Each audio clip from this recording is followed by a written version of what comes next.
खुदा के पाक कलाम को भी मिलकर हम सीखेंगे। कुछ बातें आप मुझे सिखाएंगे और कुछ बातें मैं यहाँ से आपके लिए बोलूँगा। ठीक है? मंजूर है? हाँ, रिस्पॉन्सिवली हम कलाम को सीखेंगे, क्योंकि आप भी बहुत कलाम से भरे हुए लोग हैं, मुझे पता है ना। और आपके पास भी खुदा का कलाम है, क्योंकि हम जो मसीह में बचपन से चलते हैं वो बचपन से संडे स्कूल से कलाम की बातें सुनना शुरू कर देते हैं, और कुछ लोग अपने जीवन के बीच में आकर खुदा को ग्रहण करते हैं। लेकिन जितने भी हम यहाँ पर बैठे, मैं विश्वास करता हूँ हम यीशु को जानते हैं और उसके कलाम को पढ़ने वाले और समझने वाले लोग हैं। आमीन। और खुदा की योजना यही है कि हम एक उत्तम, मुबारक, खुशहाल और एक एग्जाम्पलरी जीवन इस दुनिया में जिए। आपको पता, जब खुदा ने इंसान को बनाया था तो उसने इंसान को हमेशा जिंदा रहने के लिए बनाया था, मरने के लिए नहीं बनाया था। जब आदम और हवा अदन की वाटिका में रखे गए तो मौत जो थी वो उनके लिए नहीं बनाई गई थी कि वो कुछ साल जिंदा रहेंगे और उसके बाद मर जाएंगे, मौत उनको हड़प लेगी। नहीं, इसलिए नहीं था। खुदा ने उनको अनंत काल तक जिंदा रहने के लिए बनाया था। खुदा की योजना अलग थी। बीमारी वहां पर नहीं थी। खुदा की योजना में दुख नहीं था, कष्ट नहीं था। खुदा की योजना में लड़ाई झगड़ा नहीं था। खुदा की योजना में भेदभाव नहीं था। खुदा की योजना में कोई पार्शियलिटी नहीं थी। खुदा की योजना में कोई गरीब नहीं था। खुदा की योजना में कोई भी जो नकारात्मक चीज आज हमें दिखाई देती है वो नहीं थी। खुदा ने सब कुछ अच्छा बनाया था, और इंसान को बनाने के बाद खुदा ने कहा बहुत अच्छा है। और आज बाइबल के एक छोटे से हिस्से से हम खुदा के कलाम को सीखेंगे, और वो शुरू होता है उत्पत्ति की किताब, उसके 1 अध्याय, उसकी 1 आयत से लेकर प्रकाशित वाक्य उसके 22 अध्याय, उसकी 21 आयत तक हम पढ़ेंगे। कोई पढ़ेगा भाई या बहन मेरे लिए? जेनेसिस 1 वर्स 1, और उसके बाद हम पढ़ेंगे वहां से लेकर रेवलेशन की किताब तक, उसके 22 अध्याय की 21 आयत तक। कोई भी पढ़ दे? कोई भी नहीं पढ़ रहा भाई? वो भाई सोच रहे पीछे भी मैं शुरू कर दूं, है ना। हम खुदा के आरंभ से लेकर आखिर तक चलो नहीं पढ़ते, ठीक है ना, क्योंकि मुझे लगता है थोड़ा सा टाइम ज़्यादा हो जाएगा। हमारी मीटिंग 4 बजे खत्म होनी, 4 बजे तक शायद हम पढ़ नहीं पाएंगे ना, थोड़ा सा टाइम आगे चला जाएगा। लेकिन हम खुदा का धन्यवाद करते हैं इस जिंदा कलाम के लिए। अदन की वाटिका में खुदा ने एक ऐसा वहां पर माहौल तैयार किया जो आदम और हवा को खुदा ने रखकर ये चाहा कि ये मेरे बेटे और मेरी बेटी जो है, जो मेरा बेटा और मेरी बेटी है, ये हमेशा तक मेरे साथ जिंदा रहे। और उनके लिए एक पेड़ खुदा ने लगाया था जिसको जीवन का वृक्ष कहा जाता था। खुदा का टाइम था कि वो उस फल से उन्हें खाने की अनुमति देता। जो खुदा ने लगाया था ना, वो आदम और हवा के लिए लगाया था। वो ऐसे ही खुदा जो चीज बनाता है ना, इस बात को हमने समझना है।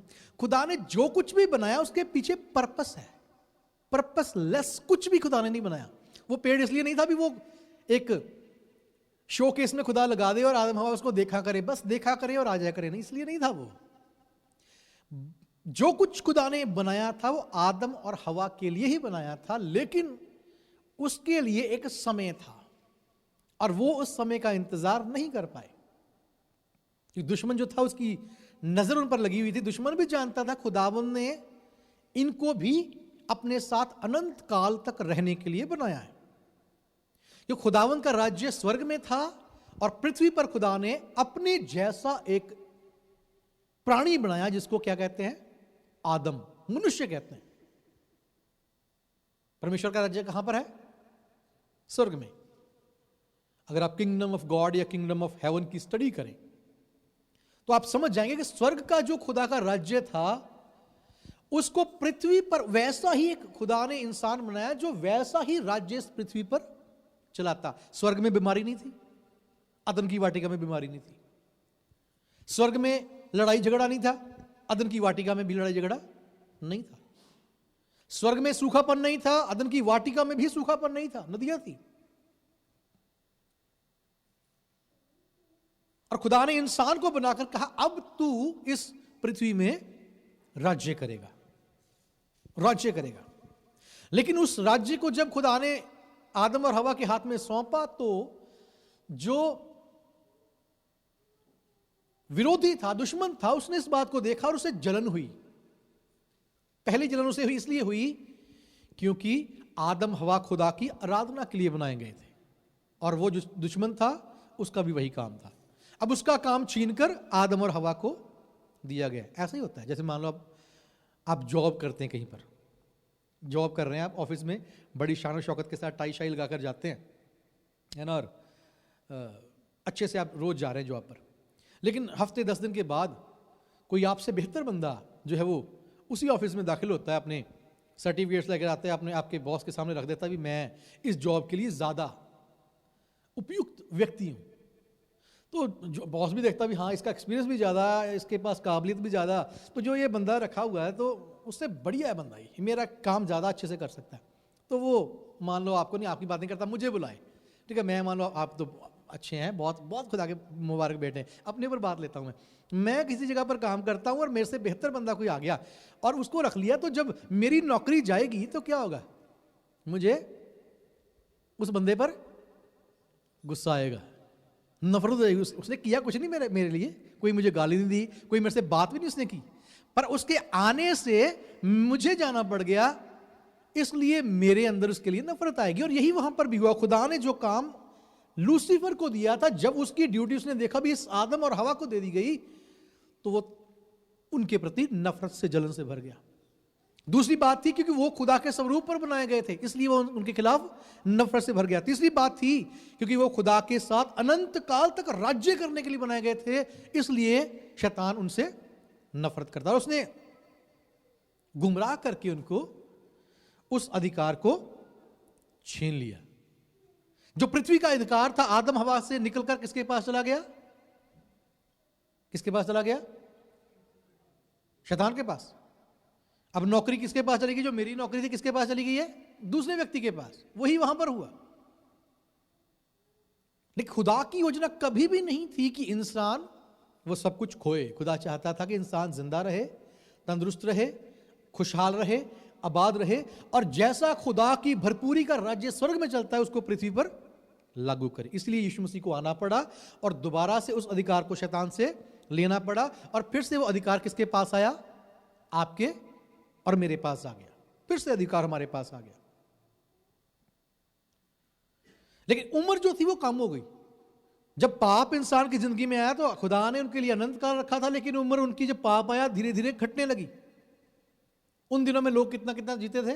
कोई 1000 साल जी रहा है, कोई 1369 साल जी रहा है, कोई 900 साल जी रहा है। कम होते होते होते होते 800 700 से होते हुए अब बिल्कुल घट गई। और भजन में खुदा का जन मूसा कहता है इस बात को कि खुदावंद तूने जो इंसान की आयु मुकर्रर की है वो कितने साल है? 70 साल या 80 साल। आइए पढ़ लेते हैं इस बात को। भजन 90 और उसका हम पढ़ लेते हैं 10वीं आयत को। 10वीं आयत को। हमारी आयु के वर्ष 70 तो होते हैं, और चाहे बल के कारण 80 वर्ष के खुदा भी कहता हो भी जाएं। 70 वर्ष नियुक्त हो गए और चाहे जोर जार लाके कोई 80 तक पहुंच जाएगा। जोर जार लाके 80 तक पहुंच सकता कोई। और बड़ी बात यह है, सोचने वाली बात यह है, अगर मेडिकली आप इस बात को देखें, जो कमाल की बात है, ये खुदा ने जो उम्र निर्धारित की है ये आरंभ में कर दी थी, शुरू में कर दी थी, स्टार्टिंग में ही। आज से हजारों साल पहले खुदा ने ये उम्र जो थी वो मुकर्रर कर दी कि मान लो भी ये पहला पॉइंट है और ये आखिरी पॉइंट है, तो खुदा कहता भी यहां से लेकर यहां तक 70 साल तक इंसान जिएगा। और कमाल की बात है, मेडिकल साइंस प्रूव करती है इंसान की एवरेज आयु जो है वो 70 से 80 के बीच में है। और खुदा ने ये बात कब बोली थी? हजारों साल पहले। आज टेक्नोलॉजी बढ़ गई, साइंस भी खुद को कुछ समझती है, भी हम बहुत कुछ कर सकते हैं, हम ये कर लेंगे। लेकिन बड़ी बात ये, हमें अपने बच्चों को भी सिखानी ये बात, साइंस ने सिर्फ थियरीज दी हैं, किसी बात को प्रूव नहीं कर पाई साइंस। साइंस ने कहा बिग बैंग धमाका हो गया और दुनिया बन गई, कभी प्रूव नहीं कर पाए और ना कर पाएंगे। साइंस कहती भी दुनिया इस तरीके से बनी, बहुत कुछ बताते हैं, लेकिन वो प्रूव नहीं कर पाए और नहीं कर पाएंगे। बाइबल जो कहती है वो बाइबल में जो कुछ लिखा है आखिर में वही उनको मानना पड़ा। डार्विन को पढ़ते हैं आज बच्चे, बहुत ज़्यादा पढ़ाते हैं स्कूलों में कि डार्विन ने ये थ्योरी दे दी कि इंसान जो था वो पहले बंदर था, लेकिन मैंने नहीं देखा भी कोई बंदर से बना हो। हमारे तो दादाजी भी बंदे ही थे, उनके दादाजी बंदे थे, और उनके आगे भी दादाजी मैंने सुना भी वो बंदे ही थे सारे, है ना। तो डार्विन के हो सकते हैं भी बंदरों से बने हो, लेकिन हम जिस नस्ल से हैं हम आदमियों से ही बने। और हमारे बाइबल हमें सिखाती है कि मैंने तुम्हें बड़े प्यार से इंसान ही बनाया था। तो बाइबल की जो बातें हैं उनको झुटलाया नहीं जा सकता। कहते भी मछली के पेट में कैसे बंदा रह सकता 3 दिन तक, शायद आपने पढ़ी होंगी ये बातें। ये सारी साइंटिफिक जो इन्वेंशंस हैं उनकी तरफ जरूर हम ध्यान करते हैं। और साइंस ने, जैसे बाइबल में लिखा कि जो कौन था जो मछली के पेट में रहा था 3 दिन 3 रात, मूसा, जोना। क्या आपको पता है ना, मुझे पता भी आपको पता है। जोना जो था वो मछली के पेट में 3 दिन और 3 रात रहा। साइंस ने ये क्वेश्चन किया था कुछ साल पहले कि एक आदमी मछली के पेट में 3 दिन 3 रात नहीं रह सकता, मर जाएगा वो। बड़ा उन्होंने बाइबल की बात को, बड़े साइंटिस्ट उठे जिन्होंने बाइबल के विरोध में बहुत से आर्टिकल्स लिखे भी नहीं, ये हो नहीं सकता, फलाना ढमकाना। लेकिन आज साइंस इस बात को प्रूव करती है, खुद कहती है कि समंदर में एक ही मछली है जिसके अंदर बंदा रह सकता है, और वो भी 3 दिन 3 रात तक। चौथा दिन चढ़ गया तो वो मर जाएगा। साइंस कहती है आज भी 3 दिन और 3 रात एक मछली है जिसके पेट में इंसान रह सकता है। बाइबल में तो बहुत देर पहले ये बात हुई थी, साइंस को आज पता चलती है। हमें घमंड होना चाहिए कि हम खुदा के जिंदा कलाम को जानने वाले लोग। हमारे पास जिंदा कलाम है, दुनिया के पास नहीं है, हमारे पास है, और इसको झुटलाया नहीं जा सकता। इसमें कोई गलती नहीं। अगर आपको कोई कहता ना, कई जो भाई हमारे कई विश्वासों से कहते हैं इसमें गलतियां हैं, इसमें एक भी गलती नहीं है, इसमें कोई भी बात झूठ नहीं है। जो कुछ इसमें लिखा गया है, अब यहां पर हम आयु की बात कर रहे हैं, आयु भी खुदा ने कह दिया भी 70 साल नहीं तो 80 साल, इतने पर ही बंदा जाता है और वहां पर जाकर ब्रेक लग जाती है। छोटी सी आयु है लेकिन काम बहुत बड़ा है। शायद मैंने पिछली बार आपको बोला था कि हम सीखेंगे इस चीज को कि कैसे इंसान की जिंदगी निकल जाती है। बताया तो नहीं पिछली बार मैंने कि कैसे निकलती है, बताया तो। आज आप बात करते हैं इस पर थोड़ी सी। ये जो लंबा लगता है ना जीवन हमें कि 70 साल बहुत है। अगर किसी जवान को बोले ना, जैसे जवान भाई पीछे बैठे, इनको बोले भी जिंदगी बड़ी छोटी है, तो इनको लगेगा नहीं भाई साहब जिंदगी छोटी है, इधर 20 साल दे हुए हैं और इधर बहुत साल पे 70 साल नवी ला लिया तो 50 पे है, बहुत लंबी जिंदगी है। लेकिन जो बंदा 50-60 में पहुंच चुका है या 70 पर पहुंच चुका, उससे पूछें कि जिंदगी छोटी है, वो मान जाएगा वहां जिंदगी बहुत छोटी है। पता नहीं लगा भी ये सारे साल कैसे कल की बात है। हाँ, अक्सर हम कहते हैं कल की बात है, हम कॉलेज में पढ़ा करते थे, कल की बात है हम गांव में रहा करते थे, कल की बात हम बस में अपने गांव को जाया करते थे, कल की बातें लगती हैं। अगर जवान को पूछ लो वो कहेगा नहीं नहीं जिंदगी बहुत बड़ी है। बुजुर्ग को पूछो वो कहेगा पता ही नहीं चला, जिंदगी तो बहुत छोटी है। 70 की बात अगर करें, बाइबल कहती है 70 साल है, कोई एक आधा होगा जो उसको पार कर जाता है। 70 साल मान लीजिए हमने इस पॉइंट को ले लिया, ये है स्टार्टिंग पॉइंट और ये है एंड पॉइंट 70 साल। अब आपको थोड़ा सा मैथमेटिक्स की तरफ ध्यान देना पड़ेगा। ये 70 साल जो हैं, यहां से इंसान शुरू करेगा, यहां खत्म हो जाएगा और बाद में अनंत काल के लिए चला जाएगा। इस अनंत काल में नरक भी हो सकती है, इस अनंत काल में स्वर्ग भी हो सकता है। और ये जिंदगी कैसे गुजरती है अभी देखते हैं। एक इंसान एवरेज जो है वो 8 घंटे दिन में सोता है। मेडिकल साइंस भी कहती है सोना चाहिए कितने घंटे, 8 घंटे। कई हो सकता है हम में से ज्यादा भी सोते होंगे, 12 वाले भी हों यहाँ पर, लेकिन यहाँ मुझे लगता है कनाडा में 12 वाले मुश्किल ही मिलेंगे, ये काम जो है वो ज्यादा है। अगर 8 घंटे एक बंदा सोता है अपनी लाइफ में इन 70 सालों में, तो हिसाब के मुताबिक अगर 8 घंटे मैं एक दिन में सोता हूं तो दिन में टोटल कितने घंटे होते हैं, 24 घंटे।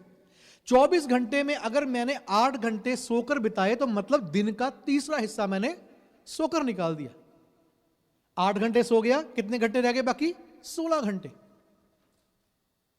अगर एक दिन का 1/3 हिस्सा मैंने सोकर गुजार दिया, उस हिसाब से अपनी पूरी जिंदगी का मैंने 1/3 हिस्सा सोकर गुजारा। अगर 70 साल में जिया हूं, 70 साल में से 1/3 हिस्सा जो था वो मैंने सोकर गुजार दिया, कितने बनते हैं, लगभग 23 से 24 साल।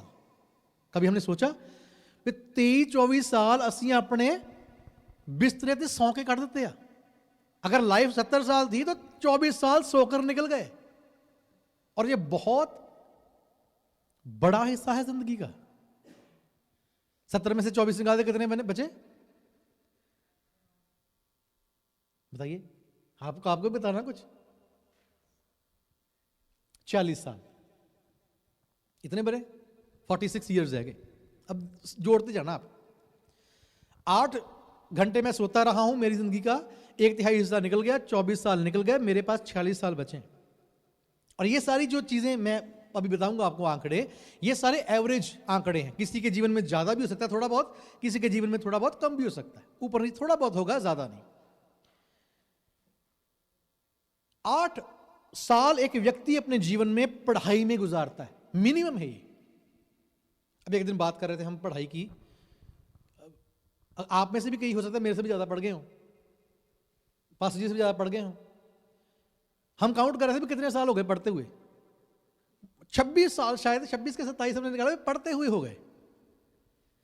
लेकिन एवरेज जो है वो कहती है भी 8 साल एक बंदा, हर एक बंदा अगर पूरी निकाल दिए, कुछ अनपढ़ भी रह जाते हैं, कुछ ज्यादा पढ़ जाते हैं, कुछ कम पढ़ते हैं, एवरेज जो निकली वो है 8 साल के आसपास एक बंदा पढ़ाई लिखाई में गुजारता है। जब वो स्कूल जाता है, स्कूल से आता है, अपने काम में बिजी रहता है और वो ज्यादा कुछ नहीं कर पाता, स्कूल के साथ जुड़ा रहता है, कॉलेज के साथ जुड़ा रहता है। 8 साल है।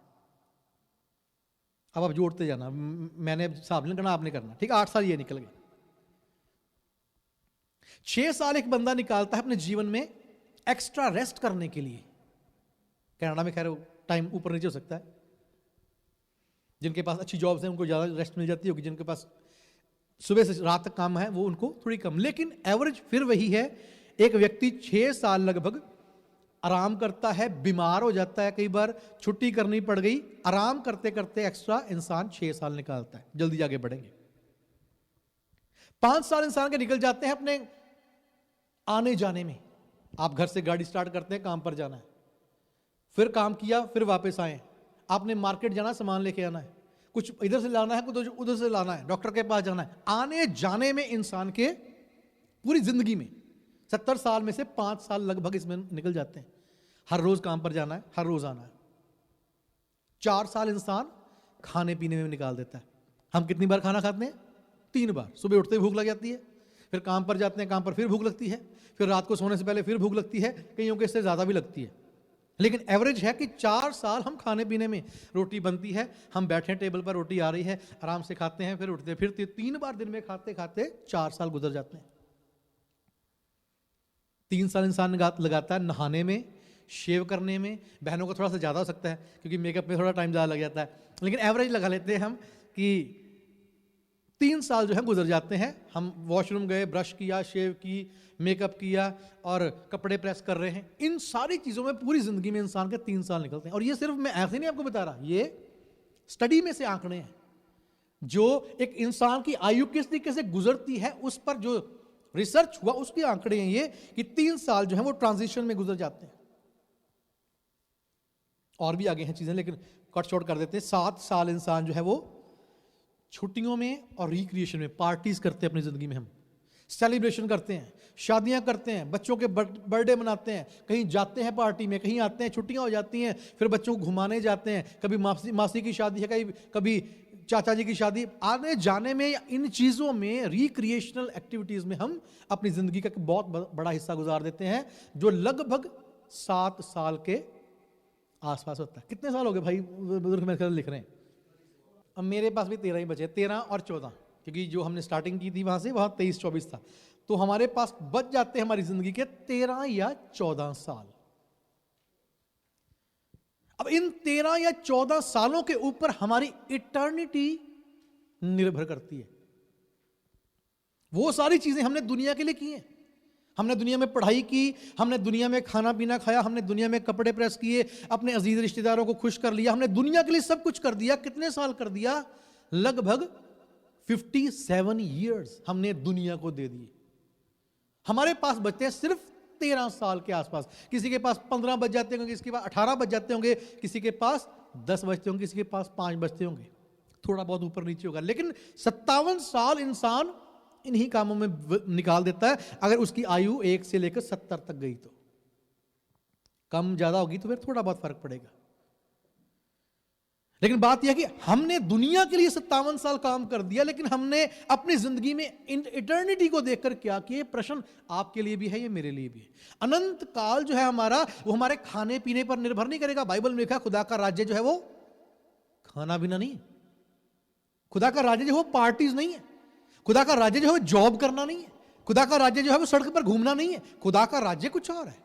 और जब तक हमने खुदा के राज्य में नहीं बोया, तब तक हम इटर्निटी खुदा के साथ व्यतीत करने की बात करें, वो थोड़ा सा प्रॉब्लमेटिक लगता है। प्रश्न चिन्ह है वहां पर।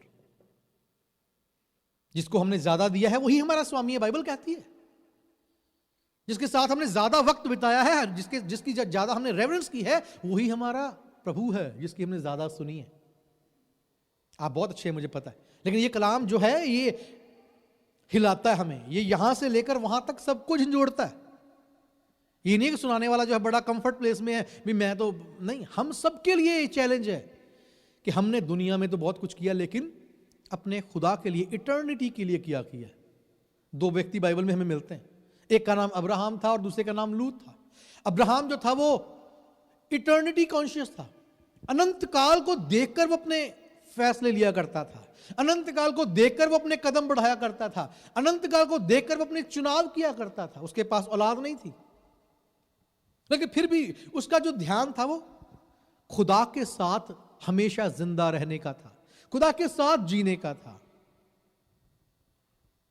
दूसरी तरफ लूत जो था वो दुनिया की चीजों को देखता था, वो दुनिया की चीजों की तरफ ध्यान करता था। बुरी बात नहीं है दुनिया की चीजों के लिए दुआ करना या उनकी इच्छा करना, बुरी बात नहीं है, लेकिन प्रायोरिटी जो हमारी अगर वो चीजें हैं तो फिर मसला खराब है। बाइबल में खुदा ने सिस्टम बनाया। खुदा कहता है पहले तुम उसके राज्य और उसके धर्म की खोज करो, तो ये सब कुछ जो दुनिया में रखा हुआ मैं तुम्हें दूंगा। ये खुदा का सिस्टम है। दुष्ट का सिस्टम है जिसमें दुनिया पूरी फंसी हुई है। उसका सिस्टम है तुम काम के पीछे भागो, तुम घर के पीछे भागो, तुम गाड़ी के पीछे भागो, तुम दुनिया की चीजों के पीछे भागो, उनको जाने ना दो, वो तुम्हारे लिए है, इनको ग्रैब कर लो, अपने पास रखो। खुदा तो मिल ही जाएगा, खुदा को छोड़ो, खुदा की तरफ पीठ करके दुनिया की तरफ भागो। लेकिन खुदा का सिस्टम है अगर हम खुदा की तरफ नजर करते हैं तो ये सारी चीजें हमारे पीछे आती हैं। तो बेहतर क्या है, हम खुदा को फॉलो करें और बरकते हमारे पीछे आए, या हम खुदा को पीठ दिखाकर बरकतों के पीछे भागें और बरकते आगे आगे जाएं। उदाहरण के लिए जैसे यहां पर भी शैडो बन रही है ना, शैडो बन रही है। तो अगर लाइट इस तरफ से आ रही है और बाइबल में लिखा है लाइट कौन है, हमारा खुदावंद यीशु। सिंपल भाषा में समझाने की कोशिश कर रहा हूं। हमारा खुदावंद जो है वो रोशनी है, वो नूर है, वो लाइट है। और अगर हम लाइट को फॉलो करके चलते हैं तो जो हमारी परछाई है वो हमारे पीछे बनती है, और वो परछाई हमारे साथ साथ आती है। आती कि नहीं आती? मेरी तो परछाई तो आती है, आपकी आती है? सबकी आती है परछाई साथ में। कारण क्या है कि हम लाइट को फेस करके लाइट की तरफ चल रहे हैं। लेकिन अगर हम लाइट की तरफ ना चल के अपनी परछाई की तरफ चलना शुरू करें तो परछाई आगे आगे ही जाएगी। हम अपनी परछाई को पकड़ नहीं पाएंगे। जितना हम उसके पीछे जाएंगे उतना वो और आगे जाएगी। और यही इंसान के साथ होता है। इंसान इन दुनिया की चीजों के पीछे भागता है और जो उसे करना था वो नहीं करता, अपना मुंह खुदा से मोड़कर दूसरी तरफ चलता है, और दूसरी तरफ नुकसान है। लूत को लगा था कि सदोम बहुत सुंदर है। सदोम वाकई बहुत सुंदर था। जैसे टोरंटो दिखाई देता है ना, वो वहां का टोरंटो ही था, लगा लो। जिस दिन मैं टोरंटो गया पहली बार, मैंने कहा भी अब लगता भी वाकई कनाडा में आया बंदा है ना। वहां पर बिल्डिंग्स जो हैं, जो चकाचौंध है, वो दूर से पता चल जाता भी वाह भी किसी बढ़िया जगह में बंदा एंटर हो रहा है। तो वैसे ही सदोम था। जब अब्राहम और लूत जो है एक जगह पर पहुंचे और वहां पर बात हुई भी, अब्राहम कहता है लूत जो तुझे अच्छा लगता है वो चुन ले, जो तू चुन लेगा मैं उधर नहीं आऊंगा, मैं दूसरी तरफ चला जाऊंगा। तो अब जैसे ही लूत वहां पर खड़ा हुआ उसकी नजर पड़ी टोरंटो पर। वहां का टोरंटो क्या था? सदोम गोमोरा। बड़ी बड़ी बिल्डिंग्स, बड़े बड़े वहां पर वॉलमार्ट खुले हुए, नो फ्रिल्स, वाह वही वाह क्या बात, कॉस्को, सारे स्टोर वहां पर। कहता है ये तो बहुत बढ़िया जगह है, यहाँ तो मजा ही आ जाएगा। बिजनेस सेंटर यहाँ पर है और मेरे पास तो बहुत मेरे मवेशी हैं और मैं यहाँ पर बिजनेस बड़ा जबरदस्त कर सकता हूँ। मैं तो जाते ही धनी व्यक्ति बन जाऊंगा। और पास में इतनी बढ़िया नदी है, खेती भी कर सकता हूं मैं, पानी भी है यहां पर, खेती करने के लिए भी संसाधन है, और बढ़िया दिखने वाला शहर भी है। उसने उन चीजों को देखकर अपने कदमों को सदोम गुमोरा की तरफ बढ़ाया।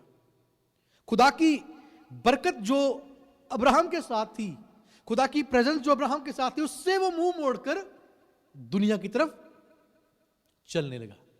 और उसके बाद बाइबल में अगर आप उसकी कहानी को पढ़े, उसके साथ कुछ भी अच्छा नहीं होता, कुछ भी अच्छा नहीं हुआ। जो भी सदोम में जाने के बाद हो रहा है, हालांकि उसके पास सदोम में पक्का ईंटों का घर उसने ले लिया था। वो सदोम में लिखा कि वो दरवाजे पर बैठता था, फाटक पर बैठता था। फाटक पर बैठने का मतलब था कि वो एक ऑफिशियल था, सरकारी अधिकारी था। जो पुराने समय में शहर होते थे, उसका जो मेन दरवाजा होता था, एक ही होता था, एंट्रेंस होती थी ना। एंट्रेंस जो होती थी शहर की, उस जैसे जब हम आज के समय में अगर लगाएं तो जब बॉर्डर क्रॉस करते हैं तो वहां पर एक ऐसा सिस्टम होता है, वहां पर पुलिस ने एक चौकी बना रखी होती है, वहां पर चेक किया जाता है। उस समय इतनी एडवांसमेंट तो नहीं थी, लेकिन जब भी कोई उस नगर में दाखिल होता था तो दरवाजे पर, शहर की एंट्रेंस पर एक बहुत आलीशान ऑफिस होता था, और उस ऑफिस में जो अधिकारी लोग थे वो बैठते थे। जो बाहर से आ रहा है उसको चेक करने की जिम्मेवारी उनकी होती थी, वो कहां से है उनकी शिनाख्त करनी थी, और उनको अपने नगर में पूरी ध्यान के साथ उनको दाखिल करना। और लिखा है वहां पर कि जो लूत था वो शहर के फाटक पर बैठा करता था। अच्छी जॉब उसे मिल चुकी थी सदोम में, अच्छा घर उसे मिल चुका था सदोम में, लोगों के साथ जान पहचान थी सदोम में। और अब्राहम को देखकर वो कहता है, अभी क्या अब्राहम, इसकी क्या लाइफ है, तंबुओं में रहता है, कभी तंबू उखाड़ के यहां, कभी तंबू उखाड़ के वहां, और कभी वहां। उसको देखकर कभी कई बार सोचता, कभी कोई तरक्की नहीं की यार अब्राहम ने, मेरे चाचे ने कोई तरक्की नहीं की, यही सोचता होना, जरूर सोचता होगा भी मैं भतीजा हो गया, मैं कितने दी कितने पहुंच गया। मैं जे कल आया सदोम च, आ देखो मेरी बरकतां देखो, और अब्राहम देखो ये नाल ही मैं तुरया ही, अपने परिवार को कहना होना, यार देखो अब्राहम ये नाल मैं तुरया ही, तो रब ने मैनू कितने पहुँचाता, तो इनू देखो कितने पहुँचाया, ये बेचारा अजे भी भेडा ही हकदा फिरदा, इसका बुरा ही हाल है बेचारे। ये जरूर सोचा होगा, ये कोई वो अलग सी बात नहीं है भी नहीं सोच, जरूर सोचा होगा। हम भी अपनी लाइफ में सोचते हैं। अगर लूत और अब्राहम की जगह अपने आप को हम कंपेयर करें तो वहां आज भी दो किस्म के विश्वासी हैं। जो दुनिया को फॉलो करके चल रहे हैं, उनके जो उनको मिल गया वो यही सोचते हैं भी मैं उससे बेहतर हूं, ये दुआ ही करता रहता है, ये बाइबल पढ़ता। आपकी बात नहीं, आप दुआ करने वाले हैं। मैं विश्वास करता हूं आप अब्राहम की जगह, आपने अपना फोकस अपने खुदा की तरफ किया है, आपने दुनिया की चीजों को छोड़ा है। मसीह में जब हम आते हैं हम छोड़कर आते हैं, लेकिन लूत सब कुछ लेकर मसीह के साथ चलना चाहता था, पाप में चला गया। पहले उसने तंबू लिखा कलाम में, उसने अपना तंबू सदोम के निकट गाड़ दिया। कहां पर गाड़ा? सदोम के निकट। विषय बहुत लंबा हो जाएगा, वापस आते हैं। लेकिन तंबू अपना उस जगह के निकट ना गाड़े जहां पर पाप होने की संभावना है। कई लोग शराब पीते, नशा करते, लगा लीजिए, तो मसीह में आ जाते हैं, शराब छोड़ देते हैं, अच्छी गवाही है। शराब छोड़ दी, अच्छी गवाही है। नशा छोड़ दिया, अच्छी गवाही। लेकिन कई लोग मैंने देखा, वो पता क्या करते हैं, वो खाली बोतल जो है ना, उसको अपने घर में एक कॉर्नर में रख देते हैं। क्यों रखी है जी? ये यादगिरी दी लई है जी, मैं पहला पींदा होंदा ही, हुण मैं छाड़ती। जो कोई आंदा ना, मैं दिखाऊंदा ही भी आह बोतल ना, आह बोतल यार ये मैं पूरी पी जाता ही, आह दिखाना मैं, आह पूरी मैं गड़ गड़ गड़ करके पी जाता ही, तां मैं रखी जी दिखाने लई, ये गवाही है मेरी। ऐसी गवाही अपने घर में ना रखें, खतरनाक है वो, खतरनाक है वो। अगर इन चीजों के आसपास भी हम रहेंगे, शैतान के लिए उतना ही काफी है। आरंभ में लूत सदोम के अंदर नहीं गया, बाइबल में साफ लिखा कि सदोम ने अपना तंबू, लूत ने अपना तंबू सदोम के निकट गाड़ा, उसके पास दिखना शुरू हो गया सदोम, उसको अंदर नहीं गया। लेकिन धीरे धीरे करते करते करते करते एक दिन वो उसके अंदर पहुंच गया। और जो लोग गवाहियों के लिए ऐसी चीजें अपने घरों में रखते, ना रखें, उनको तोड़ें। जब यीशु ने उनसे हमें आजाद कर दिया, उनको नष्ट कर दे पूरी तरीके से, ना रखें उन चीजों को। दुष्ट उन चीजों का फायदा उठाता है, हमें ज्यादा फायदा नहीं मिलेगा, हमारे लिए फायदा इतना ही बहुत है। अभी मैं नशा करता था, खुदा के अनुग्रह से अब मैं आजाद हो गया, इतनी गवाही बहुत है। साथ में बोतल जेब में डालकर ले जाने की जरूरत नहीं, मैं नशा करता था, देखो जी इतनी पीता था, अब नहीं पीता, फिर रख ली जेब में, ये मैं साथ ही लेकर, नहीं, उसको छोड़ दें। जीवन छोटा है, हमने इसको अभी सीखा कलाम में से, जीवन छोटा है। बाइबल में कह दिया खुदा ने कि 70-80 साल तक इंसान जाएगा, और 70-80 साल कैसे गुजर गए हमें पता नहीं चला। और लगभग जो थे 57 साल एक व्यक्ति के दुनिया के लिए चले गए, 13 साल बचते हैं। 13 साल जो बचे हैं उसको खुदा चाहता है कि हम किसी ना किसी तरीके से अपने खुदा के लिए इस्तेमाल करें, और उन 13 सालों में ही हमारी बढ़ोतरी और हमारी जो गिरना है वो निर्धारित होता है। 13 साल में सोचकर देखें कितनी बड़ी बात है। खुदा के साथ अनंत काल तक जिंदा रहना, वो हमारी जिंदगी के लगभग 13-15 सालों पर निर्भर करता है, जो हमने पूरे तरीके से खुदा को देने हैं। कि रोटी खानी है वो तो खानी है, उसमें तो कोई हम नहीं ना कर सकते। नहाना है तो वो नहाना ही है, गाड़ी में बैठ के जाना आना है वो जाना आना ही है। अगर बीमार हो गया कोई व्यक्ति, उसे आराम करना ही पड़ेगा, उसमें हम कुछ नहीं कर सकते।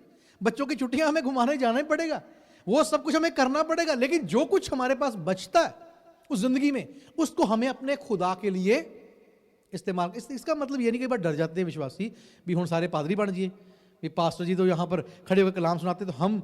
लेकिन खुदा ने जहां भी हमें रखा है, जहां भी हमें रखा है, जो कुछ भी हमें दिया है, बाइबल में लिखा है जो कुछ मुझ में है, हमारे जीवन के साथ जुड़ा हुआ जो कुछ भी है, उसके द्वारा खुदा की महिमा होनी चाहिए। चाहे वो आपकी एजुकेशन है, उसके द्वारा भी खुदा की महिमा होनी चाहिए। चाहे आपकी नौकरी है, उसके द्वारा खुदा की महिमा होनी चाहिए। नौकरी के द्वारा कैसे खुदा की महिमा होती है? नौकरी जहां पर हम करते हैं वहां पर भी एक हमारे लिए मौका रहता है कि हम अपने यीशु के बारे में किसी को बताएं। हमारा काम किसी को कन्वर्ट करना नहीं है। कई लोग मुझे मिलते हैं और वो कहते हैं भी हम पास्टर जी कैसे किसी को बताएं, हमें तो खुद नहीं पता।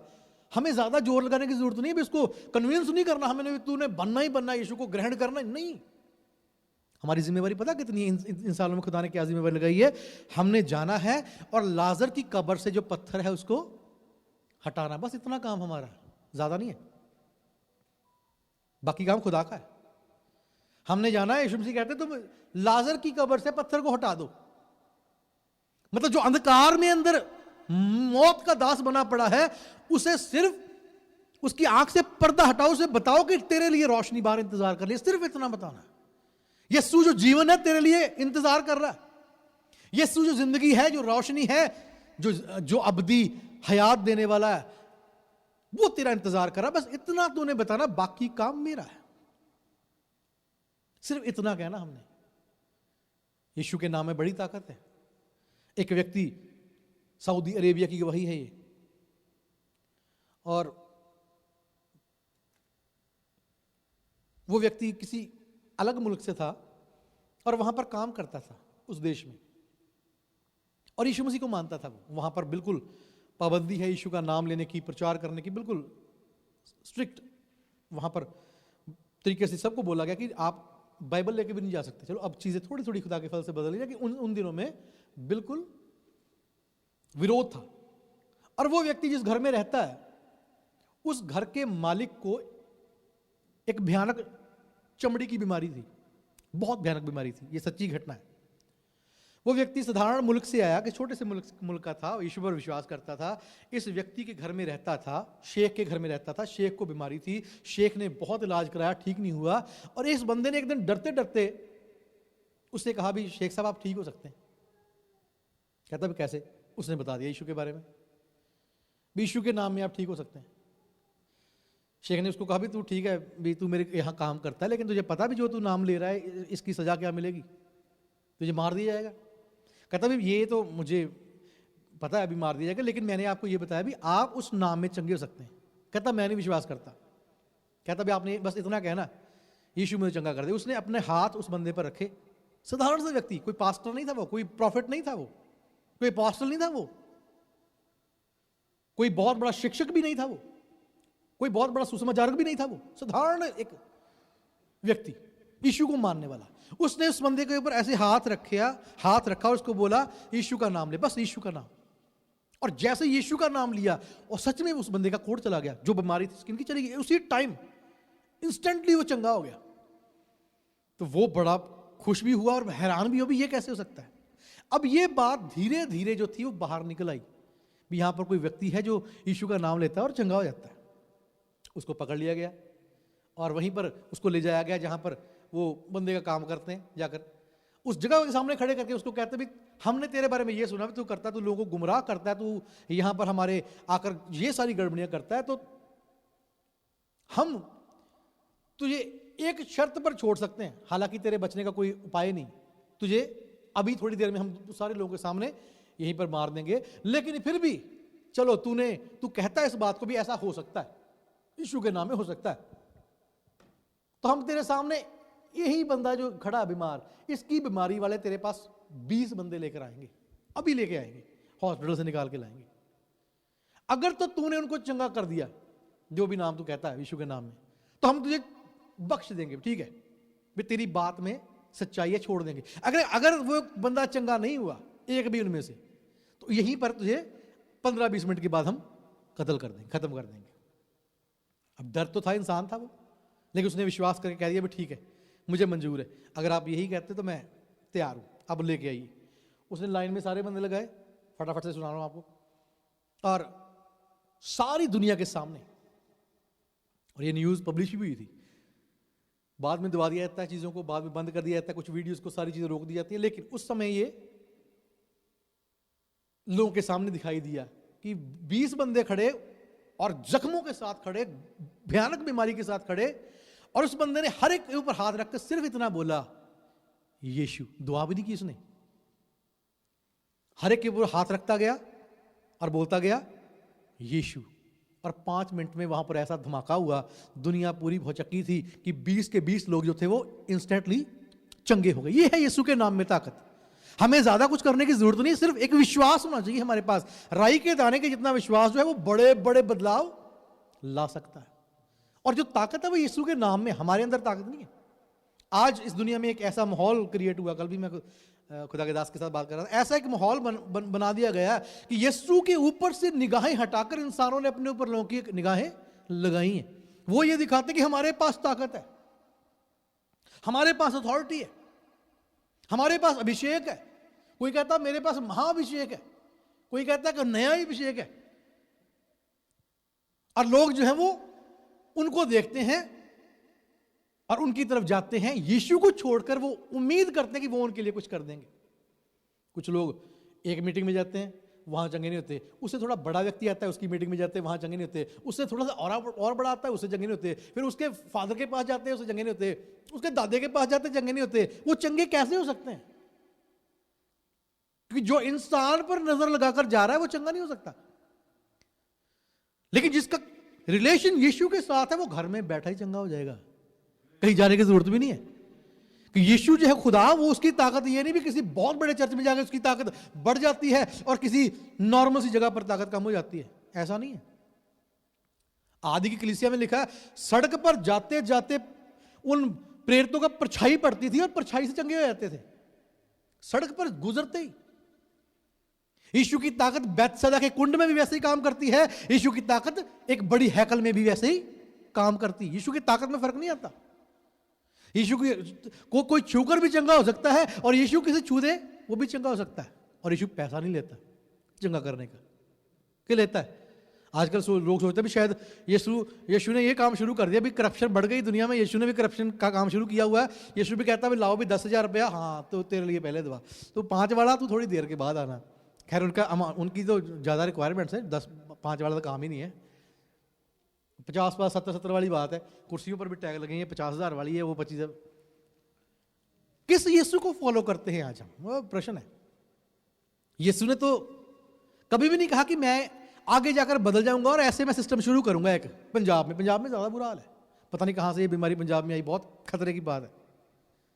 और इतने लोग भी गुमराह हो चुके हैं, बाइबल में लिखा है अपने कानों की खुजली मिटाने वाली शिक्षाओं की तरफ वो जाएंगे, और वो वहां पर हो रहा है। बाइबल में एक बड़ी गंभीर बात लगी, हो सकता है कि वो चुने हुओं को भी भरमा ले। ये बहुत बड़ी भयानक बात है। अगर चुने हुए भी भटक जाएं तो फिर तो इससे बड़ी दर्दनाक बात और कोई नहीं होगी। लेकिन खुदा नहीं चाहता, हमारा खुदा चाहता है जो छोटा सा जीवन हमें मिला है इसमें हम बढ़ें, आत्मिक तौर से भी बढ़ें और जिस्मानी तौर से बढ़ें। खुदावंद कभी नहीं चाहता कि आपके पास दुनियावी बरकतें ना हो। खुदा कभी नहीं चाहता कि आपके पास दुनियावी बरकतें ना हो। खुदावंद यही चाहता कि आपके पास जो बरकतें हों वो किसी के पास ना हो। मैं रिपीट करता हूं, खुदावंद ये चाहता है आपके पास जो घर हो,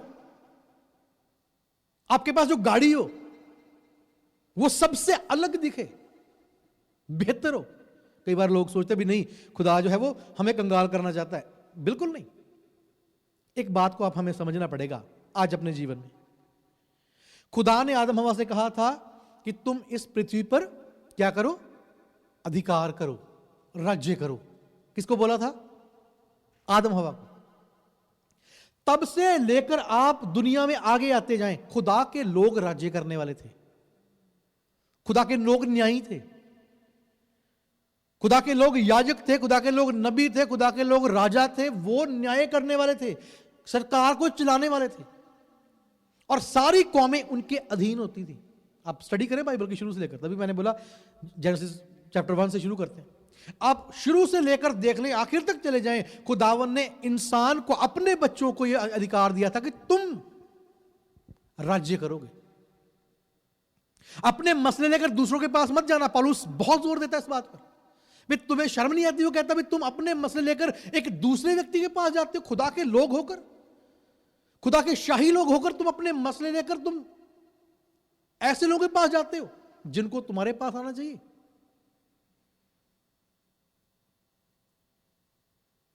किंगली अनॉइंटिंग जो थी वो शायद कलीसिया ने कहीं ना कहीं खोई है। हमें लगता है हमें इन चीजों की तरफ ध्यान देने की जरूरत नहीं है। नहीं, खुदा ने इस पृथ्वी की हुकूमत हमें सौंपी। हम दुआ करते हैं, खुदावंद तेरा क्या आए। दुआ में क्या करते हैं? तेरा क्या आए, राज्य आए। कहां पर आए? पृथ्वी पर आए। जैसे तेरी मर्जी आसमान में पूरी होती है, कहां पर भी हो, लेकिन होगी कैसे? पृथ्वी पर खुदा की मर्जी को पूरा करना है, पृथ्वी पर खुदा के राज्य को लाना है, तो हमें उस तरीके से देखना और सोचना पड़ेगा और चलना पड़ेगा। लेकिन हम सब्जेक्ट्स की तरह सोचते हैं। पता नहीं ये सिस्टम कहां से शुरू हुआ कि हमने अपने आप को सिर्फ सब्जेक्ट करके सोचना शुरू कर दिया। भी हम तो जो कुछ मिलेगा बस वही है, जो आ गया, जो बन गया राजा बन गया, हम तो बस पीछे भी चलने वाले हैं। नहीं, पीछे भी चलने वाले नहीं। खुदा ने हमें लीडर्स बनाया। आपको आगे चलना है और पीछे बाकियों को चलना है। मूसा लीडर था, दाऊद लीडर था, यूसुफ लीडर था, दानियल लीडर था। नए नियम में आ जाए, खुदा के जो जन थे वो भी लीड करने वाले थे, अगुवाई करने वाले थे। एक बात आज जरूर समझना, यीशु ने कहा मेरा राज्य इस पृथ्वी का नहीं है। यह प्रश्न कईयों के मन में आता होगा, तो खुदावंद प्रश्न भी साथ में देगा आपको, उत्तर भी साथ में मिल जाएगा। यीशु ने कहा मेरा राज्य इस पृथ्वी का नहीं है। हम ये सोचते भी शायद हमारा राज्य पृथ्वी का नहीं है। गलत सोच है। समझने का तरीका अलग होना चाहिए। यीशु स्वर्ग से आया था और उसने स्वर्ग पर जाना था अपने काम को पूरा करके। यीशु का राज्य स्वर्ग का था, उस राज्य को लेकर वो पृथ्वी पर आया। यीशु ने कहा स्वर्ग का राज्य निकट है, बल्कि तुम्हारे अंदर है। उस राज्य को प्लांट करके यीशु को वापस जाना था। उसने रहना नहीं था यहां पर रहकर उसने कोई राज्य स्थापित नहीं करना था। यह बात यीशु ने बोली, लेकिन ये यीशु ने उनको, अपने लोगों को बोला था अब इस राज्य को जो मैं तुम्हें दे गया हूं तुमने पृथ्वी पर लागू करना। और हम दुआ भी लगातार करते, खुदा तेरा राज्य आए, लेकिन राज्य आएगा हमारे द्वारा। राज्य सिर्फ प्रार्थना करने से नहीं आएगा, यह बात भी गंभीर है। याकूब इसके बारे में बड़ा पर्टिकुलरली बात करता है कि विश्वास तो हम करते हैं, दुआ करते हैं, लेकिन उसके साथ कुछ और भी करना पड़ेगा इंसान को। याकूब इसके बारे में लिखता है भी हमें कुछ करना है। बाइबल में लिखी एक बात, ज्यादा आयतें में नहीं पढ़ा, लेकिन आप जानते हैं बाइबल में लिखा है ये पृथ्वी जो है ये खुदा के बेटों के प्रकट होने के लिए बाट जो रही है। जैसे लेबर पेन्स होती है वैसी पीड़ा में है पृथ्वी। इसी पृथ्वी की बात है कि खुदा के जो बेटे बेटियां हैं वो प्रकट ही नहीं हो रहे। अधिकार हमने फिर से खो दिया है। हमारी सोच जो है वो स्लेव मेंटालिटी, और ये स्लेव मेंटालिटी जो थी ये इजराइलियों की हो गई थी और ये बड़ी खतरनाक थी। स्लेव मेंटालिटी बहुत खतरनाक है। वो मिस्र में रहते थे, जब मूसा उनको निकाल कर रहा तो वो फिर गुलाम होने की बातें करते। अच्छा था वहीं पर खीरे खाते थे और प्याज खाते थे। खीरे प्याज याद आ रहे, लेकिन जो वो तुम्हें वहां पर रगड़ रहे थे वो याद नहीं आता। जो तुमसे वो बेगारी पर काम कराते थे वो याद नहीं, लेकिन खीरे और टमाटर और ये प्याज उनको अच्छे लगते हैं, भी वहां पर अच्छे थे। ये स्लेव मेंटेलिटी है। ये खुदा ने हमें स्लेव मेंटेलिटी नहीं दी, हमें गुलामी का आत्मा दिया। कौन सा दिया है? आजादी का आत्मा, राज्य करने का आत्मा दिया है, अथॉरिटी का आत्मा दिया है, और उसे हमें इस्तेमाल करना है।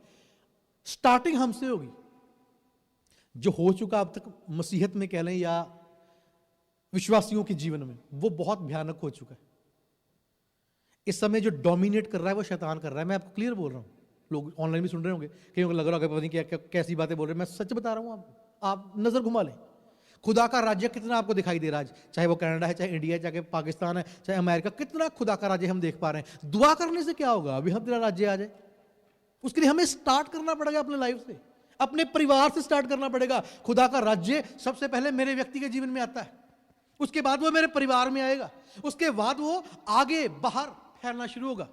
मैं ये सोचूं भी मेरा परिवार वैसे ही रहे, मैं खुद वैसा रहूं, और बाहर खुदा का राज्य आ जाए। खुदा तेरा राज्य आ जाए बाहर, टोरंटो में तेरा राज्य आ जाए, खुदावंद तेरा राज्य इधर वैनकूवर में भी आ जाए। ऐसे राज्य नहीं आएगा। राज्य शुरू होगा मेरे व्यक्तिगत जीवन से।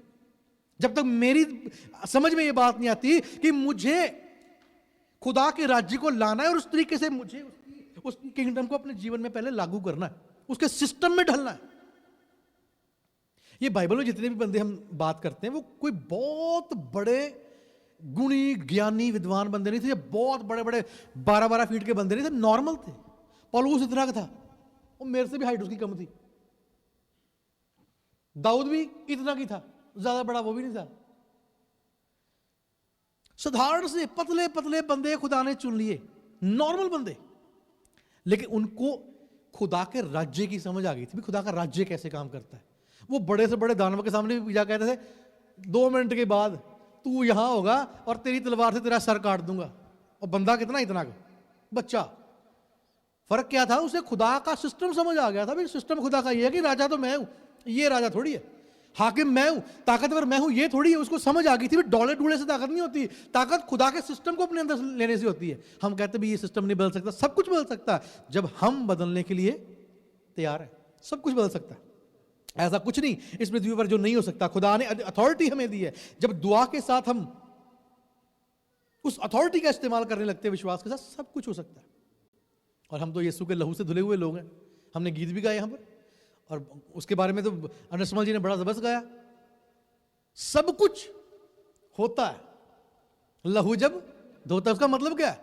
जो यीशु के लहू से धुल गया उससे ताकतवर बंदा दुनिया में कोई नहीं। दाऊद के पास तो यीशु का लहू नहीं था, उन लोगों के पास यीशु का लहू नहीं था, लेकिन फिर भी वो ताकतवर थे। हमारे पास तो यीशु का लहू हमारी रगों में, हमारी नसों में बहता है, तो हम उनसे ज्यादा ताकतवर हुए कि नहीं हुए? यीशु ये चाहता है कि हम इस दुनिया में एक ऐसा उत्तम जीवन जिए जो मिसाल हो। यीशु चाहता कि कनाडा का राज्य आपके हाथ में हो। कभी सोच सकते हैं? हम कहते हैं ट्रूडो साहब ने ये कर दिया, वो कर दिया। खुदा चाहता है हम, हमारे बच्चे इस मुल्क में अधिकारी हो, आप रूलर हो, ताकि आप खुदा के कलाम के मुताबिक नीतियां बनाएं। ये खुदा चाहता है। हर देश के लिए खुदा यही चाहता है। अब देश किसके हैं वैसे? कनाडा किसका है? लूसीफर का, यीशु मसीह का? सिंपल सा प्रश्न है। यीशु मसीह का। कनाडा के लिए जान किसने दी है? यीशु मसीह ने दी है कि लूसीफर ने दी है? क्यों दी है? प्रश्न ये है, ताकि लूसीफर उस पर राज्य करे। यीशु ने अपना लहू बाइबल में लिखा भी सारे लोगों के लिए बहा दिया, भी वो उद्धार पालें, उद्धार पाए, लहू बहा दिया ताकि वो एक अच्छा जीवन जिए। लेकिन आज क्या वो लहू का असर दिखाई दे रहा है? प्रश्न है। बाइबल को कई बार हम अलग तरीके से पढ़ते और सोचते हैं, और ये सोचते भी ये चीजें होनी ही होनी है। उस बात में असल में हम अपनी जिम्मेवारी से हाथ धो रहे। पिलातुस कहता मैं हाथ धोता हूं जी, मुझे नहीं पता, जो करना कर लो। हाथ धो के बात नहीं बन सकती। यीशु ने लहू एक एक पापी के लिए दिया। कनाडा में जितने पापी उनके लिए यीशु मसीह का लहू बहा है, हर एक के लिए। लेकिन लहू बहने के बाद भी अगर वो शैतान के गुलाम रहे तो जिम्मेवारी किसकी है? मेरी है। जिम्मेवारी हम सबकी है। इज़ेकियल से खुदा ने कहा था, इज़ेकियल नबी, इन लोगों को देख ले, इनका गुनाह बहुत भारी है, तू इनको जाकर इनके गुनाह के बारे में बता, मेरे बारे में बता, इनको कलाम की सच्चाई बता। अगर ये लोग तौबा करके वापस मुड़ आए तो बड़ी अच्छी बात है। अगर नहीं उड़ते और मर गए पाप में, तो मैं तुझे बख्श दूंगा, तेरे से मैं इनका हिसाब नहीं लूंगा कि तूने अपना काम कर दिया था। लेकिन अगर तूने इनको नहीं बताया और ये मर गए, तो इनके खून का पलटा मैं तेरे से लूंगा। नया नियम और पुराना नियम आपस में जुड़ा हुआ है। कई लोग कहते भी नहीं, पुरानी बातें बीत गई। पुरानी बातें नहीं बीती, बगैर पुराने नियम के हम नए नियम को समझ नहीं सकते। जो बातें लिंक हो रही हैं इसलिए हो रही हैं। पुराना नियम नए की परछाई बोला जाता है। जो कुछ आज हो रहा है वो पहले से हो चुका और बताया जा चुका है। खुदा नहीं चाहता कि ये दुनिया हमारी नासमझी और हमारी अज्ञानता की वजह से नाश हो जाए। बाइबल में लिखा है, मेरा ज्ञान ना होने की वजह से लोग नाश होते हैं। क्या होने की वजह से? ज्ञान ना होने। ये ज्ञान की बातें, ये वाली बातें ज्ञान की बातें हैं। जो भी आज पॉलिसीज दुनिया भर में देख लें, जितनी भी पॉलिसीज बन रही हैं वो सारी बाइबल के विरोध में बनती हैं। कुछ भी आप ले लें, उठाकर देखें किसी भी नीति को, सिर्फ यहीं की बात नहीं, पूरी दुनिया में नजर घुमाएं। जो कुछ भी आज हो रहा है वो सब बाइबल की शिक्षाओं को खत्म करने के लिए हो रहा है। और खुदा ने आदम और हवा को कहा था कि तुम पृथ्वी पर अधिकार करना, तुम राज्य करना, इस कलाम के मुताबिक स्वर्ग का राज्य पृथ्वी में स्थापित करना। और मुझे नहीं लगता भी अभी तक वो हो पाया, उल्ट जरूर हो गया। हम बहुत पीछे रह गए, खुदा का राज्य बहुत पीछे रह गया। जितना होना चाहिए था वो नहीं हो पाया। और खुदा ये भी चाहता है, पौलुस भी इस बात को कहता है कि जैसे तुम शारीरिक बातों में तरक्की कर रहे हो, आत्मिक में भी करो। और इसको दूसरी तरफ से भी ले सकते हैं, जैसे तुम आत्मिक बातों में तरक्की करते हो, जिस्मानी बातों में भी करो। खुदावंद चाहता है कि हमारी तरक्की, बाइबल में लिखा है, तुम्हारी तरक्की लोगों के सामने प्रकट हो। हमारी तरक्की प्रकट होनी चाहिए, हमारी आत्मिक तरक्की भी प्रकट होनी चाहिए, हमारी जिस्मानी तरक्की भी प्रकट होनी चाहिए। लेकिन वो होगी कैसे? जब हम आत्मिक बातों की तरफ पहले ध्यान देंगे, फिर दुनिया की तरक्की अपने आप हमारे पीछे आएगी।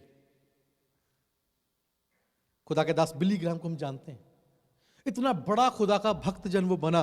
अमेरिका के बीच में उसको बुलाकर व्हाइट हाउस में रिक्वेस्ट की गई कि हम चाहते हैं कि आप अमेरिका के राष्ट्रपति बने।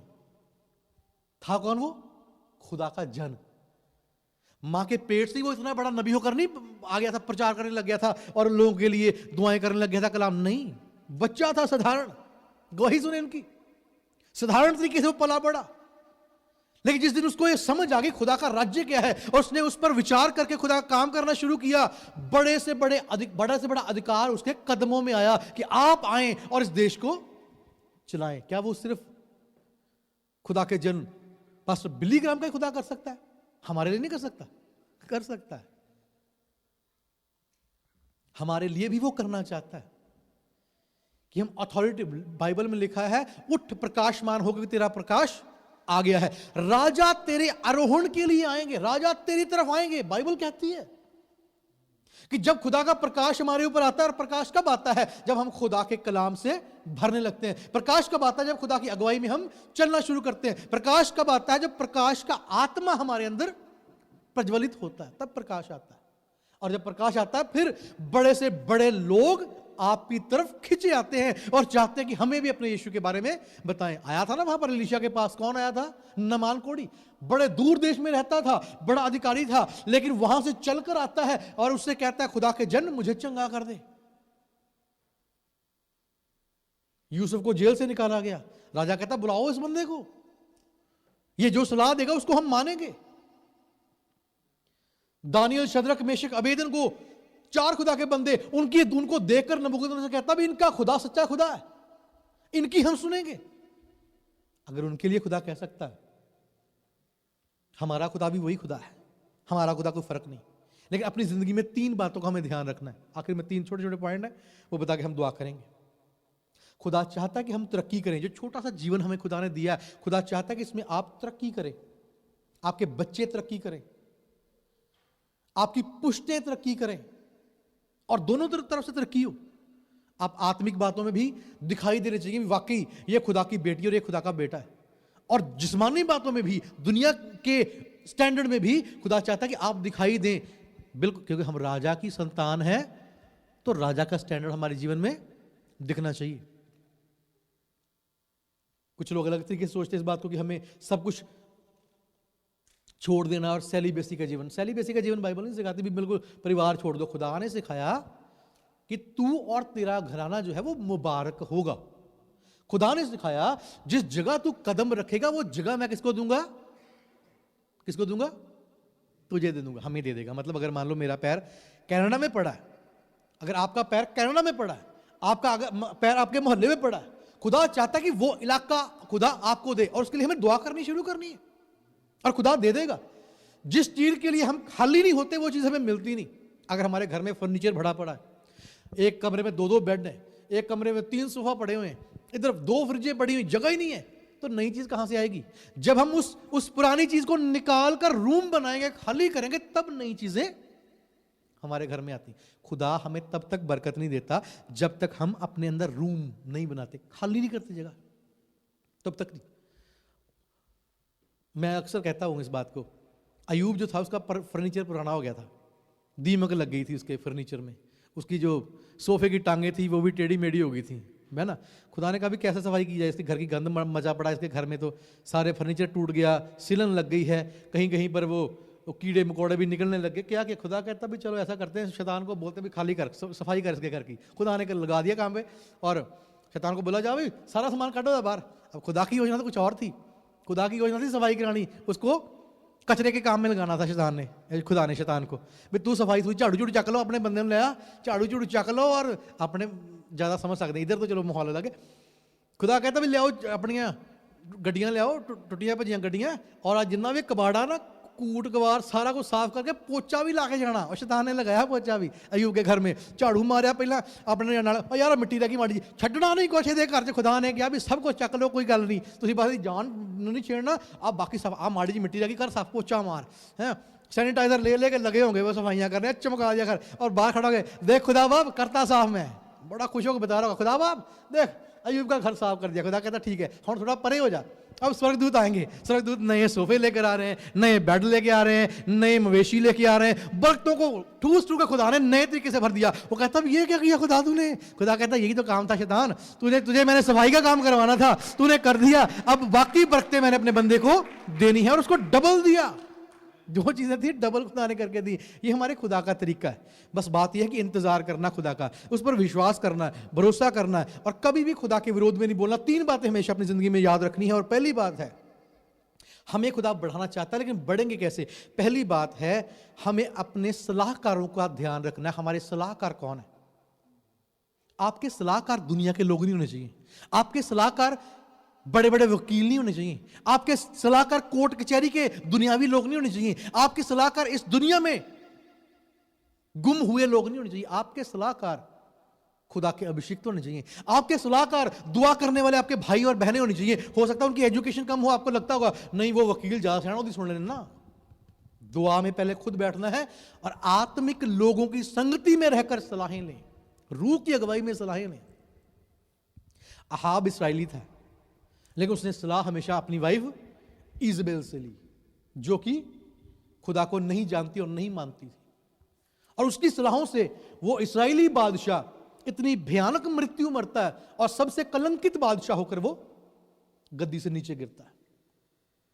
अहाब के बारे में हम जानते हैं, जितने श्राप पड़े हुए थे ना, खुदा ने बोले थे, वो सारे अहाब के टाइम पर पूरे हुए। जैसे बहन भी बात कर रहे हैं ना, खुदा ने हमारे श्रापों को हटाया। शराब जो है वो काम कैसे करता है? जब उसे माहौल मिलता है, इन्वायरमेंट मिलता है। तूफान कैसे आते हैं? जब उस हवा को, जिससे भी बात कर रहे थे, जब हवा को एक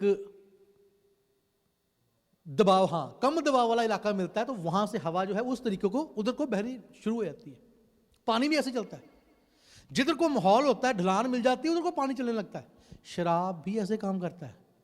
यहोशू की किताब में अगर आप पढ़ेंगे, नहीं आप नोट कर लें, यहोशू की किताब उसका 6 अध्याय और 26 आयत में एक श्राप खुदा ने बोला था, ये श्राप पूरे होंगे। और यहोशू के बाद कई सालों तक आगे बढ़ता गया, शराब पूरा नहीं हो रहा। क्यों नहीं पूरा हो रहा? क्यों? माहौल नहीं बना। ऐसा कोई व्यक्ति नहीं आया जो उस शराब को अपने पर लेने के लिए तैयार हो। अहाब ऐसा व्यक्ति बन गया जब वो सारे शराब जो खुदा ने पहले बोले थे आकर उन्होंने उसके परिवार को, इसराइल को घेर लिया, वो पूरा हुआ। माहौल ना बनने दें। अक्सर कहते हैं भी चिड़ियों को उड़ने तो दें आपके सिर के ऊपर, लेकिन घोंसला ना बनाने दें। वही बात है। उसने माहौल दिया और शराब उसके जीवन में पूरे तबाह हो गया, बर्बाद हो गया। अपने सलाहकार सुलेमान का बेटा, उसके सलाहकार खराब थे, नाश हो गया वो। दाऊद का बेटा अबशालोम, उसके सलाहकार खराब थे, नाश हो गया वो।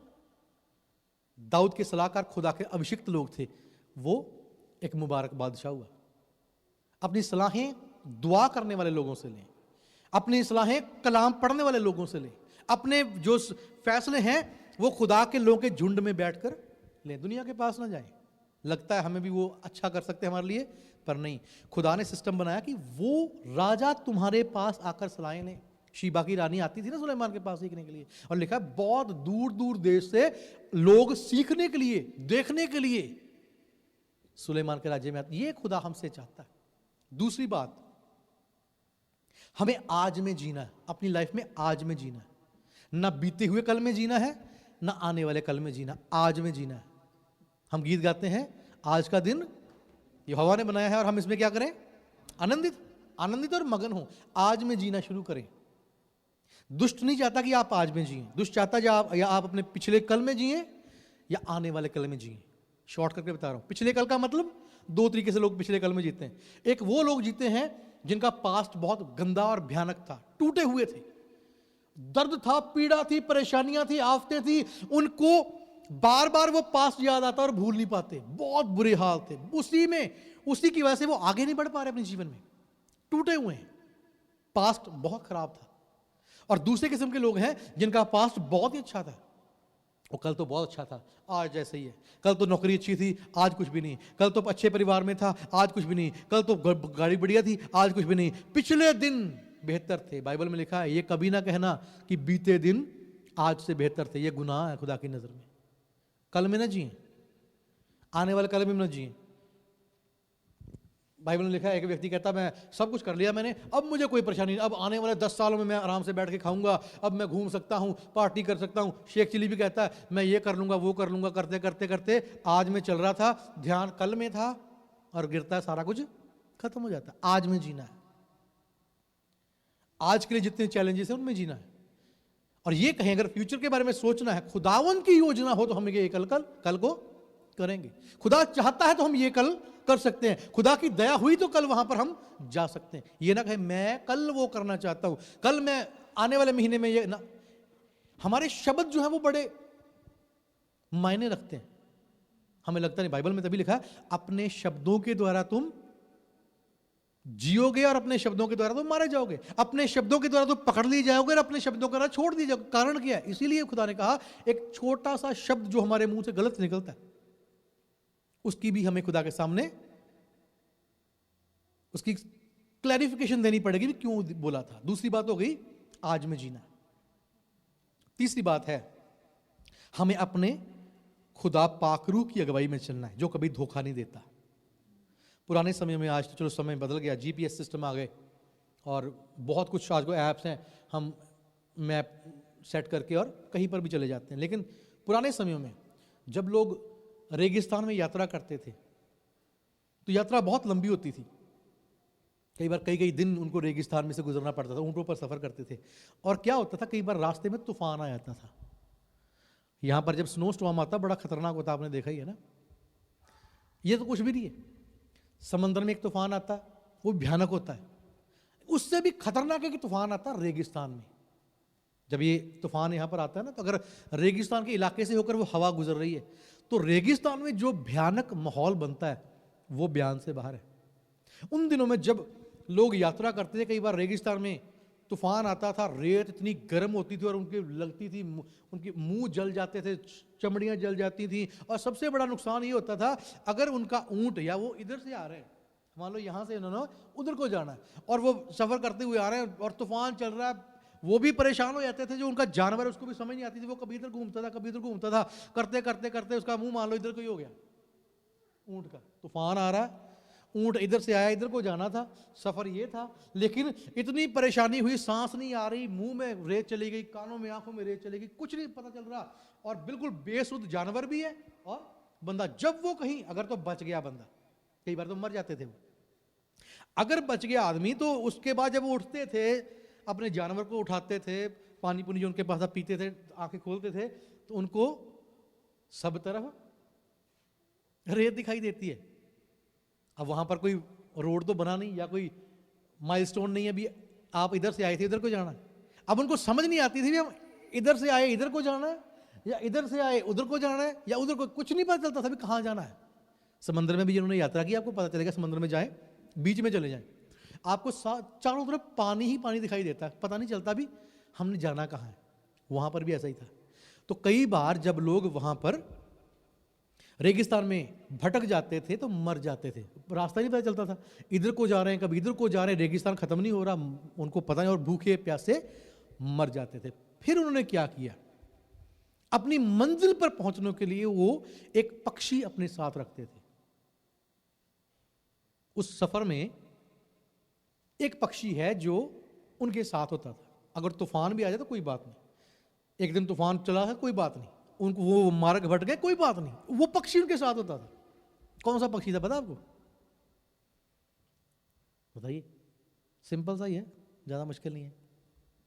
हिंट देता हूं, इंडिया में उस पक्षी के बारे में बहुत से गीत लिखे गए हैं, भी जा और संदेश लेकर जा। तभी तो कबूतर का नाम संदेश के साथ जोड़ते हैं। कबूतर एक ऐसा पक्षी है, कबूतर है या डव है, दोनों में से कोई हो सकता है। ये ऐसा पक्षी है जो अपना मार्ग कभी नहीं भूलता, उसमें खासियत है। उसके अंदर खुदा ने ऐसा जीपीएस सिस्टम फिट किया है, अगर उसको पता है कि उसने वहां से चलकर वहां जाना है तो वो कभी भी अपना नेटवर्क लूज नहीं करता। उसे पता है, चाहे कुछ भी घुमा दो, जितना मर्जी घुमा दो, उसे इधर उधर कर दो, लेकिन उसे पता है, क्योंकि जो उसको रेंज मिली हुई है, वहां से उसका लिंक जुड़ा है, वो उसको सिग्नल देता है, वो वहां से चलकर वहीं जाएगा। और बाइबल में कबूतर के साथ या इस डव के साथ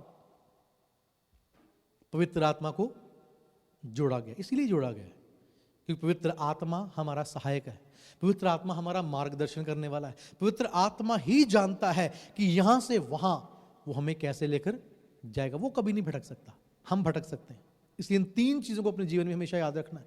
जीवन छोटा सा है, ऐसे गुजर जाएगा, लेकिन जितना हमारे पास है उतने में हमने ध्यान रखना है कि हमें अपने सलाहें जो है वो सही लोगों से लेनी है, खुदा में बढ़ना है, आत्मिक बातों में बढ़ना है और राजाओं की तरह सोचना शुरू करना है। अपने परिवार को, आपका बेटा जो बेटी है ना आपके घर में, उनको एक राजकुमार की तरह तैयार करें, उनको एक राजकुमारी की तरह तैयार करें।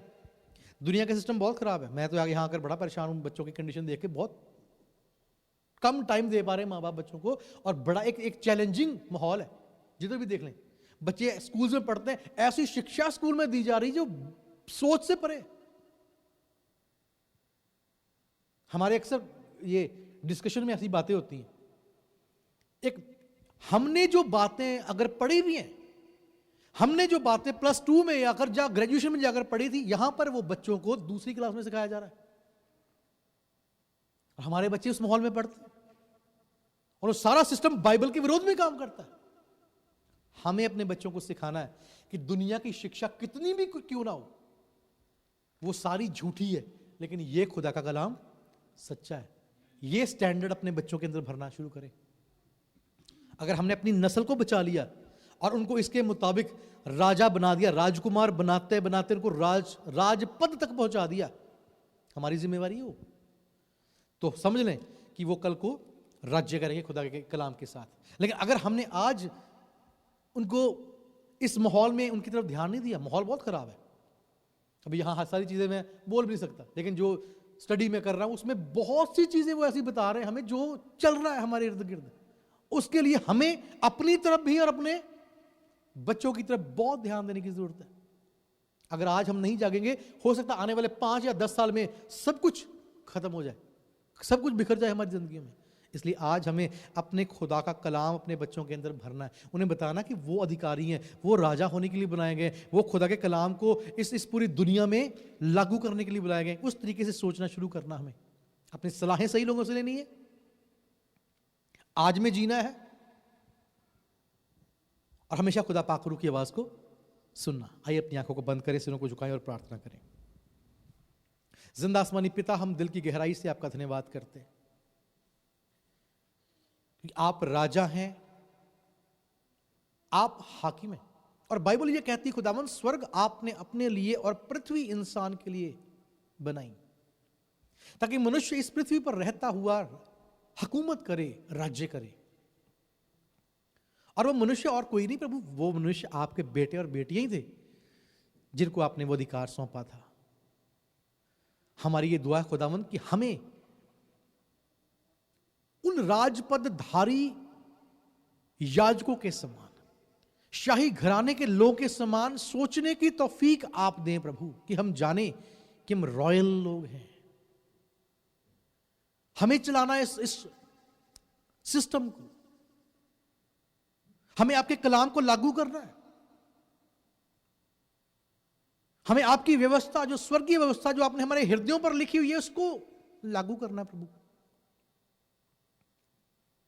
और हमारी ये दुआ है प्रभु कि आप अपने हर एक बेटे और बेटी पर यह अनुग्रह करें, ताकि हम आपके कलाम की उस सच्चाई को जान लें कि आपने हमें इस पृथ्वी पर क्यों रखा है। और इसलिए रखा है कि हमारे ऊपर आपका प्रकाश उदय हो और राजा हमारे आरोहण के लिए आए। और मेरी दुआ है खुदावंद, आपके शेष दास के लिए, आपकी मुबारक कलीसिया के लिए, इन सब पर अपने फजल और अनुग्रह को बनाना। और मेरी यही दुआ है खुदावंद की लिंक शालोम चर्च इस खुदावंद पूरे देश में आपके जलाल के लिए बहुत बड़ा काम करने वाला हो, बहुत बड़ा खुदावंद आपके राज्य के लिए खुदावंद काम करने का वसीला बन जाए। इनके द्वारा बहुत से लोग आपके पास आए और आप इनको ऊंचा करना कि इनको देखकर लोग इनकी तरफ आए और कहें हमें यीशु को जानना है, हम यीशु से मिलना चाहते हैं। जैसे आपके चेलों के पास आकर लोग कहते थे हम यीशु से मिलना चाहते हैं, प्रभु इनके पास आकर भी लोग यही करें, कहें हमें यीशु से मिला दो। मैं दुआ करता हूं आने वाले दिनों में यहां बैठा हुआ हर एक विश्वासी व्यक्तिगत तौर से, पारिवारिक तौर से, आत्मिक तौर से और जिस्मानी तौर से मजबूत होता जाए और ये कलीसिया मिलकर आपके राज्य के लिए बहुत बड़ा काम करे। आपके दास उनके परिवार पर भी अपना फजल अनुग्रह बनाए। सारा आदर सारा जलाल आपके नाम को देते हुए प्रार्थना प्रभु यीशु आपके जिंदा और अतुल्य नाम से मांगते हैं, आमीन आमीन। खुदावंद आप सबको बहुत आयत से बरकत दे। सबको जय मसीह की, जय मसीह की।